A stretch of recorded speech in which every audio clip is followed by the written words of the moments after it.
আসসালামু আলাইকুম। তুমি যে বলতেছো সব শেষ করে বলছো, ইরানের কিছুই করতে পারে নাই। ইরানের কাছে আছে কম পক্ষে 1 কোটি মিসাইল এবং 2 থেকে 2.5 কোটি আছে এই ড্রোন। 1000 টন 500 টন এই বোমাইরা তুমি ইরানের কিছু করতে পারো নাই বাবা। এখন যে তুমি এই 200 250 300 এইসব 300 টন বোম নিয়ে মারবা, তো এইগুলি মাইরা কি করবা? এগুলি তো হইলো আছে না একটা কথা যে আপনি যদি ওই যে গন্ডারকে কিতুকুতি দেন, সে 3 দিন পরে হাসে, 3 দিন পরে হাসে।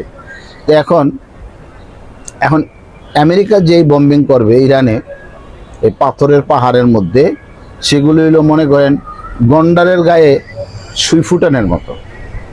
যে গন্ডারের গায়ে একটা সুই ফুটাইছে, গন্ডার কোনো খবরও পায় না। এটা যদিও লাগা থাকে 1 সপ্তাহ 3 মাস পরে যেয়ে লাগবে। তো এখন যে বম্বিং করবে ইরানে, সেগুলি হলো এরকম গন্ডারের গায়ে সুই ফুটানো। তো ইরান মজায় আছে যে না, আমি বসবই না তার সাথে।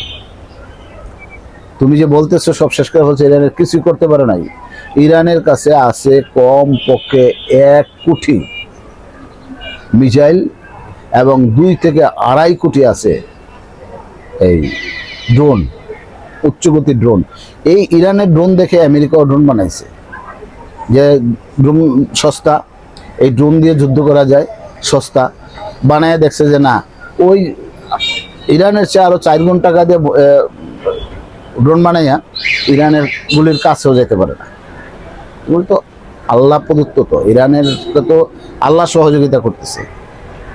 ইরান তো কোরআন থেকে বিশ্লেষণ করে করে বানাচ্ছে, আল্লাহ তো নিজেই সহযোগিতা করে, কেমনে পারবে? এখন যেটা আছে মস্কিটো অ্যাটাক,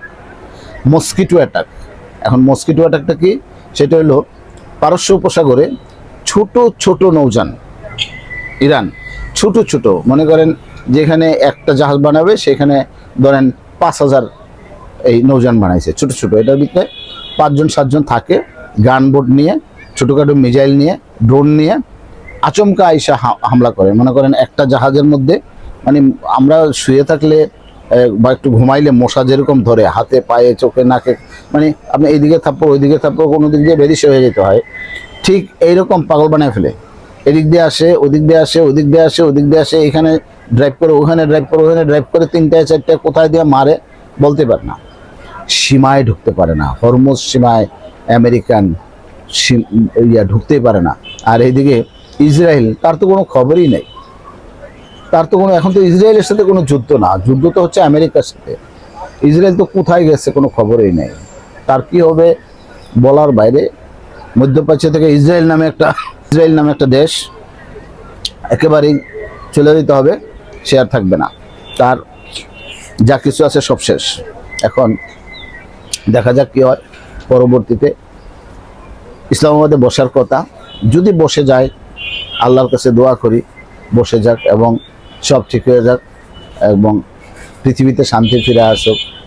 ওইখানে যুদ্ধ লাগছে, আমরা তো শেষ, আমরা তো 1 সপ্তাহ চালাইতে পারতেছি না। এই তেল নাই তো পৃথিবীতে কিচ্ছু নাই, তেল নাই তো আগুন নাই, তেল নাই তো বাতাস নাই, তেল নাই তো গাড়ি নাই, তেল নাই তো খানা নাই, তেল নাই তো পরিবহন নাই, তেল নাই তো বিমান চলে না, তেল নাই তো কিচ্ছু নাই। কি করবেন? কিচ্ছুই করার নাই। আল্লাহ সহায় হোক।